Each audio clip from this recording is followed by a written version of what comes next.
Dalam 2 tahun terakhir, William sudah terlalu sering dipermalukan. Miranda dan kedua orang tuanya memandang William sebagai seorang pecundang. William tidak akan pernah melupakan kejadian hari ini. Dia berlutut di depan Miranda dan memohon kepadanya, tetapi balasan yang dia terima hanyalah ejekan dan hinaan kasar yang tidak ada habisnya. Mereka menindas William dengan segala cara dan sesuka hati hanya karena William tidak berdaya. Namun, William bersumpah akan membalas dendam kepada mereka. Dia ingin menjadi lebih kuat, karena itu satu-satunya cara agar dia bisa membalas dendam dan mendapatkan rasa hormat dari mereka. William bertekad untuk membuat keluarga Dudley menyesali perbuatan mereka. Dia juga akan membuat Miranda dan orang tuanya menerima ganjaran yang setimpal atas kesombongan dan sikap mereka yang tidak tahu malu. Legasi Dewa Ranjal adalah senjatanya untuk membuat perubahan sekaligus sumber kepercayaan dirinya untuk membalas dendam. Sekitar 30 menit kemudian, William membuka matanya dengan tatapan penuh semangat. Legasi Dewa Ranjal membuka pintu ke sebuah dunia yang baru bagi William. Legasi itu mencakup keterampilan kultivasi magis, keterampilan medis yang mendalam, dan beberapa teknik aneh lainnya. Kalaupun dia hanya mempelajari sedikit dari semua ajaran itu, William bisa merasakan manfaatnya untuk seumur hidupnya. William menutup matanya lagi, lalu melanjutkan kultivasinya. William merasakan sebuah energi yang misterius dan tak kasat mata mengalir ke dalam tubuhnya. Pada saat ini, semua sel di tubuhnya seolah-olah telah mengalami suatu perubahan kualitatif. Apakah ini energi spiritual yang selama ini hanya kutemukan dalam novel? Tanya William dalam hati. William melanjutkan kultivasinya dengan semangat. 1 hari pun berlalu dengan cepat. Pagi-pagi sekali pada keesokan harinya, William menarik napas dalam-dalam. Dia merasa agak bersemangat. Setelah berkultivasi semalam suntuk, dia mencoba mencari tahu tingkatan kultivasinya saat ini menurut sistem dalam ingatannya. Sekarang, William adalah seorang ahli bela diri di tingkat 5 fase pemurni energi. Legasi ini benar-benar hebat dan menakjubkan. William berdiri dan mendekati sebuah rak besi yang kokoh di kamarnya. Dia menarik rak itu dengan keras. Besi yang diameternya lebih dari 3 cm itu berhasil dibengkokkan olehnya hingga 90 derajat. Kekuatan ini sangat mengerikan. William pun terkagum-kagum karenanya. Tiba-tiba, perutnya keroncongan. William kelaparan setelah menghabiskan banyak energi untuk berkultivasi sepanjang malam. William meninggalkan rumah sewaannya dan pergi membeli sarapan. Saat dia sedang menuruni tangga, sekelompok pria tiba-tiba menghentikannya. Pria-pria itu memegang tongkat dan wajah mereka tampak galak. "Apa kamu yang bernama William?" Pria parubaya yang memimpin kelompok itu bertanya kepada William dengan suara rendah. Pria itu mengenakan topi bisbol dan terdapat bekas luka yang mencolok di wajahnya. William langsung menjadi waspada. William balas bertanya, "Siapa kamu? Apa yang bisa aku bantu?" Pria dengan wajah berbekas luka itu menyeringai jahat. "Sepertinya aku menemukan orang yang tepat. Anak muda, seseorang telah membayarku untuk mematahkan kakimu. Jika kamu bersikap baik, aku hanya akan mematahkan kakimu saja. Jika tidak, aku akan mematahkan semua anggota tubuhmu." Ancam pria dengan wajah berbekas luka itu sambil mencibir. Tatapan mata pria dengan luka di wajahnya itu makin ganas. "Siapa yang membayarmu untuk melakukan ini?" Wajah William berubah muram begitu wajah Miranda dan orang tuanya terbayang di benaknya. "Tidak usah banyak omong. Teman-teman, hajar dia." Pria dengan luka di wajahnya itu meneriakkan perintahnya. Orang-orang di belakangnya memiliki tatapan yang sama ganasnya. Mereka hendak menyerang William. William menggertakkan giginya dan mengeluarkan aura pembunuh yang kuat. Dia bergerak mendahului mereka dan menendang dada salah satu pria itu. Pria itu jatuh dengan suara keras dan berguling menuruni tangga. William kembali melontarkan pukulan sebelum yang lain bisa melawan. Pukulan kali ini mendarat di hidung pria yang lain. Terdengar suara retakan tulang di batang hidungnya. Darah pun keluar dari hidungnya dan orang itu tersungkur. Kemudian, William mengarahkan tendangannya pada orang-orang yang tersisa. Mereka berteriak kesakitan dan berguling di tangga. Suara mereka bergema di seluruh tangga. Sekarang, yang tersisa hanya si pria dengan luka di wajahnya. Pria itu terpaku di tempatnya berdiri. Dahinya berkeringat dan wajahnya memucat. Setelah berkultivasi sepanjang malam, William bisa merasakan kekuatan yang sekarang memenuhi dirinya. Mengatasi orang-orang lemah ini adalah hal mudah baginya. "Sial! Aku akan membunuhmu!" Mata pria dengan luka di wajahnya itu menunjukkan tatapan penuh dengki. Dia mengeluarkan pisau dan mengayunkannya pada William. William mencibir dan meraih pergelangan tangannya. Pria dengan luka di wajahnya itu tidak bisa menggerakkan tangannya yang masih memegang pisau. Lalu, dia merasakan sakit yang luar biasa. Keringat dingin menetes dari dahinya dan wajahnya meringis kesakitan. "Katakan padaku, siapa yang mengutusmu ke sini?" William berbicara dengan ekspresi sedingin es. "Biarkan aku pergi, dasar bajingan. Kamu pasti sudah mendengar tentangku. Namaku Wolf. Kamu sudah memancing kemarahanku. Jadi, aku akan membunuh seluruh keluargamu." Wolf Galloway berteriak marah. Tiba-tiba, terdengar suara gemeretak yang keras. William meraih lengan Wolf dan memelintirnya. Lengan Wolf patah. Dia berteriak kesakitan. Teriakannya yang melengking menggema di seluruh tangga. Katakan padaku, siapa yang menyuruhmu ke sini? William kembali berteriak pada Wolf. Wolf ketakutan saat matanya bertemu dengan tatapan dingin William. Stephen yang melakukannya. Stephen yang menyuruhku ke sini. Wolf akhirnya mengatakannya. Stephen. Ekspresi William menjadi makin dingin. Ternyata, dugaannya benar. Enyahlah. William menendang Wolf hingga berguling di tangga. Wolf berteriak kesakitan, tetapi dia segera berdiri. Kita lihat saja nanti. Teriaknya. Setelah itu, Wolf pergi bersama anak buahnya. William sangat marah setelah mengetahui bahwa Stephen adalah orang di balik serangan ini. William menduga bahwa Stephen melakukan ini karena hasutan Miranda. William menjadi makin geram setelah memikirkannya. Aku telah menceraikanmu dan meninggalkan keluarga Dudley sesuai keinginanmu, ucapnya dalam hati. Aku tidak menyangka kalau kamu akan terus menyusahkanku, bahkan setelah aku mengalah. Bagus. Berhubung kalian yang menyerangku terlebih dahulu, maka aku akan membalas kalian. William berjalan ke sebuah kedai kecil dengan wajah datar, lalu membeli sarapan murah untuk dirinya. Setelah menghabiskannya, dia memesan makanan untuk dibungkus dan membawanya ke rumah sakit. Namun, sesaat setelah William meninggalkan kedai itu, dia mendengar seseorang meminta bantuan. Selamatkan ayahku! Tolong, selamatkan ayahku! Seorang wanita berteriak minta tolong. William berjalan ke arahnya. Di tengah-tengah kerumunan orang yang menyaksikan kejadian itu, dia melihat seorang wanita berusia 20-an yang berteriak meminta bantuan. Di sebelahnya, ada seorang pria parubaya berusia 50-an. Pria parubaya itu terbaring di tanah. Napasnya terengah-engah. Wajahnya pucat, dan dia tampak sangat kesakitan. Wanita itu terlihat cemas. Dia terus berteriak meminta tolong sambil berharap ada orang yang akan berbaik hati menolongnya. Dia dikelilingi oleh banyak orang yang menyaksikan, tetapi tidak ada yang mau membantunya. Mungkin mereka takut pria itu akan mati jika mereka gagal menolongnya meskipun mereka berniat baik. William menatap pria parubaya itu. Sekilas, William tampak bersemangat. Sekarang, dia tahu bahwa pria parubaya itu menderita serangan jantung mendadak. Nyawa pria parubaya itu dalam bahaya, dan dia bisa mati kapan saja. Biar aku periksa keadaannya, ucap William dengan ekspresi serius. William mendekati pria parubaya itu dan berjongkok di sebelahnya. Wanita itu menatap William dengan linglung. Setelah beberapa detik, dia mengangguk berulang kali. Terima kasih. Tolong selamatkan ayahku, ucapnya.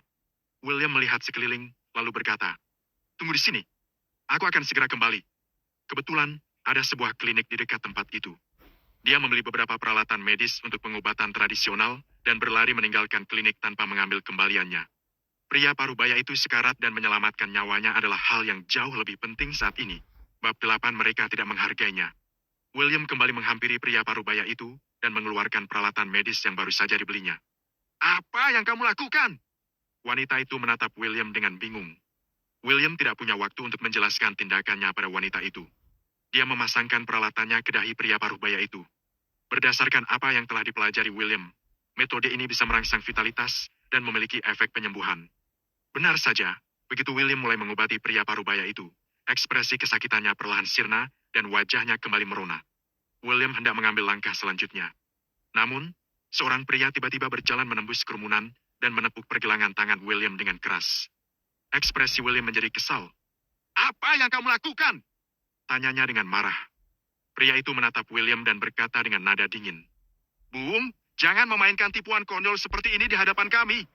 Pasien ini menderita serangan jantung, tetapi kamu malah mengobatinya dengan metode pengobatan tradisional.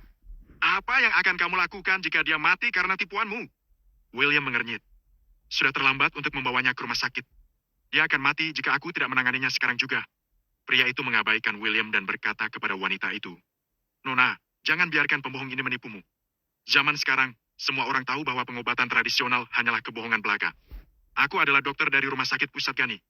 Aku baru saja menelpon ambulans dan rekan-rekanku akan segera datang. Jangan khawatir. Aku akan membantu agar ayahmu sampai dengan selamat di unit gawat darurat.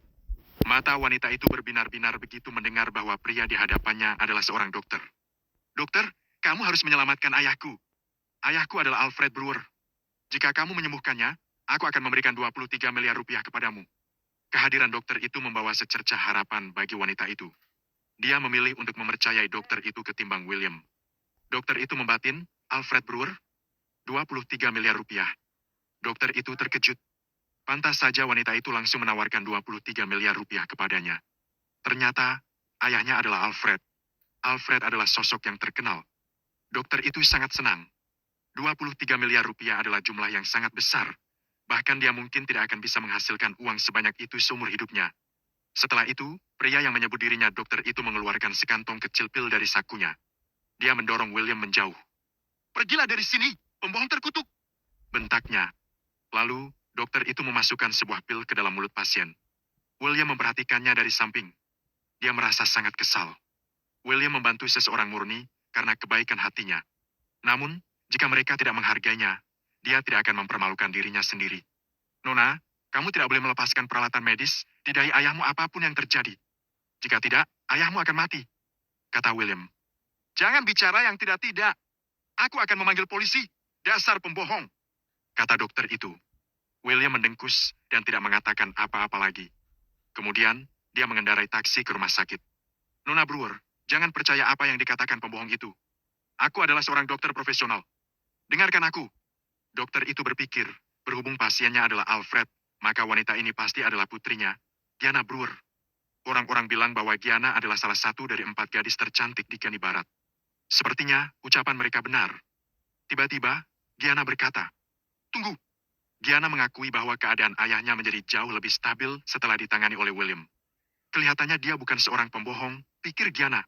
"Percayalah padaku, Nona Brewer. Jika orang itu bukan pembohong, kenapa dia malah melarikan diri? Dia jelas-jelas bersalah.